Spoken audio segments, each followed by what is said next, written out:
Engandiyur lions club district governor James വളപ്പിലയുടെ official വിസിറ്റും പുതിയ മെമ്പർമാരുടെ സ്ഥാനാരോഹണവും നടത്തി.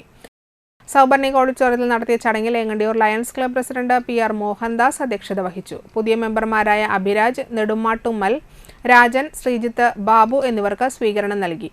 MJF പദവിയെടുത്ത VS സുഗുണനെ ചടങ്ങിൽ ആദരിച്ചു. Doctor EK Ramachandran, Madanakumar, Unnikrishnan, Dineshan, Sreedharan Nair, Amrutha Jayaprakash, KM Ashraf, Kannan, Sivadas, Sreethil Lal, Harilal എന്നിവർ സംസാരിച്ചു.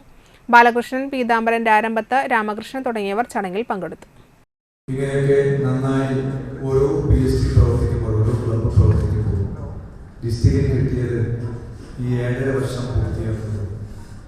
നമ്മുടെ കേരളത്തിലെ ഏറ്റവും കൂടുതൽ സേവന പ്രവർത്തനങ്ങൾ ചെയ്ത ഡിസ്ട്രിക്ട് ഏതാണെന്ന് ചോദിച്ചാൽ അത് ബഹുദൂരം അതിദൂരം നമ്മൾ മുന്നിലാണ്.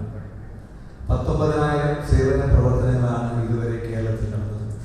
19,000 സേവന പ്രവർത്തനങ്ങൾ ഇതുവരെ കേരളത്തിൽ നടന്നു. അതിൽ 13,000 സേവന പ്രവർത്തനങ്ങൾ ചെയ്തത് നമ്മുടെ ഡിസ്ട്രിക്റ്റാണ്. 13,000 സേവന പ്രവർത്തനം ചെയ്തത് നമ്മുടെ ഡിസ്ട്രിക്റ്റ്. അത് നിങ്ങൾ ചെയ്ത എല്ലാ സേവന പ്രവർത്തനങ്ങളും കൂട്ടിവെക്കുമ്പോൾ അതിൻ്റെ ആ വലിയ തുടർച്ച നടന്നു.